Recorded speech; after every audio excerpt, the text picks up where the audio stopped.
Okay, this will be for candidate Swanson. Because of SB 375 and Cleanup Bill AB 32, we have very specific timelines and reduction measures that have to be met. What are your thoughts? Bad science or real threat? Job creator or job killer? Job killer, real threat. Don't even know how we're going to carry them out.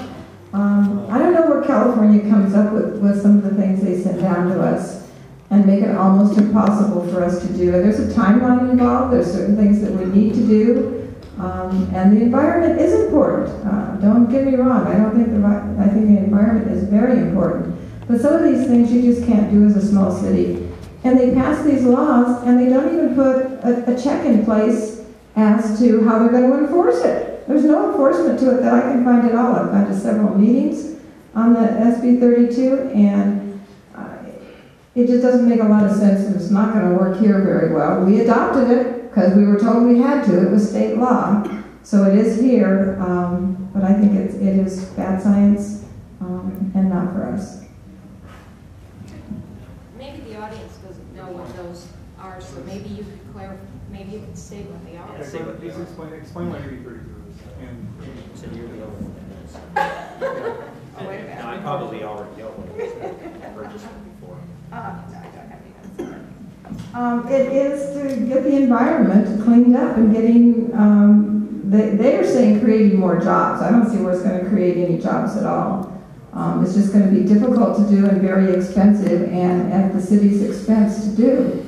So, I don't know, it's very difficult even to explain exactly.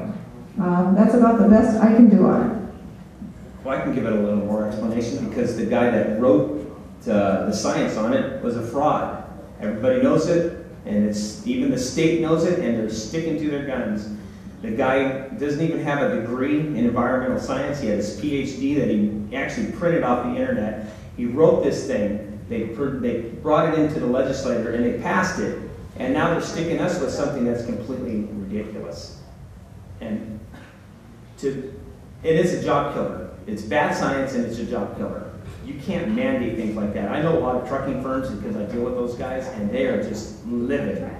Yeah, you know, they're trying to make them clean. Everything's clean. Come on, it's not that big a deal. If anybody has ever traveled out of this area and just gone, 100 miles that way, there's nothing there. I've been all over the country, and it's just pockets of people.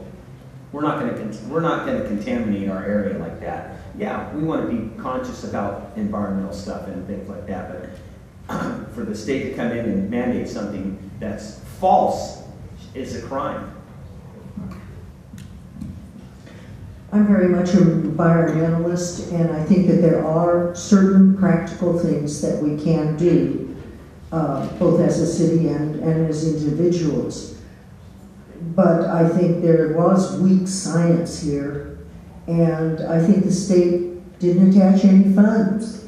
Didn't attach any funds to actually do the work, didn't attach any funds to actually help us enforce these things. And so, yes, I think it's bad science, and I think it's bad law. I feel that way about some of the things that the federal government pushes down on us, like No Child Left Behind. The thought was good, but the schools weren't given the funding that they needed in order to carry out the plan. And I think that this is one of these things that we get handed on a silver platter from the legislature, and we are not prepared to actually enforce it. And in many cases, I'm not sure we could enforce it even if we had funding and whatnot.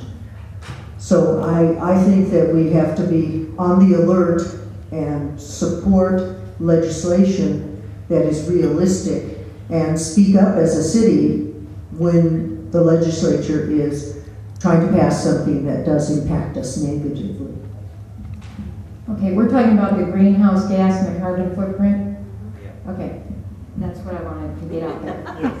I'm on SCAG. That's a regional committee comprised of all the cities in Southern California, with the exception of maybe just a few. But well, San Diego's not involved. I'm on the Energy and Environment Subcommittee.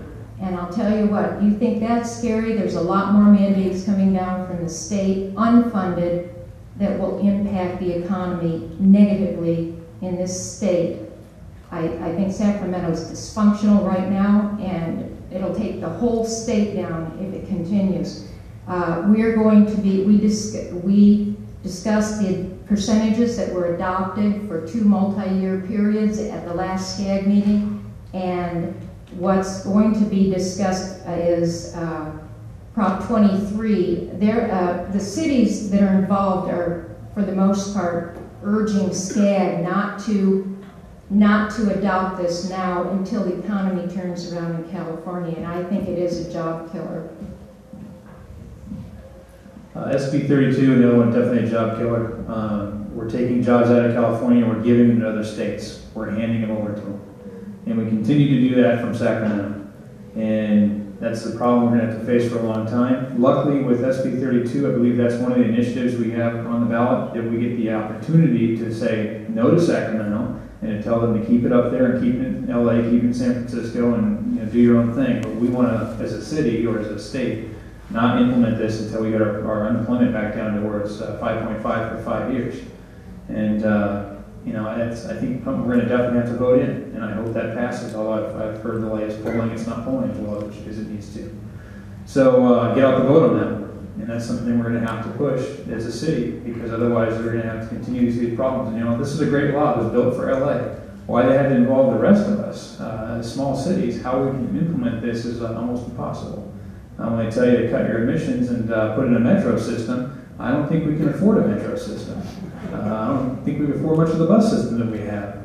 We don't pay. I don't know if we pay into that or not. But we're definitely not going to get a light rail system anytime soon here, and we can plan for that. But to say that we're going to put that in and do that by a certain date, it's almost impossible for our little city.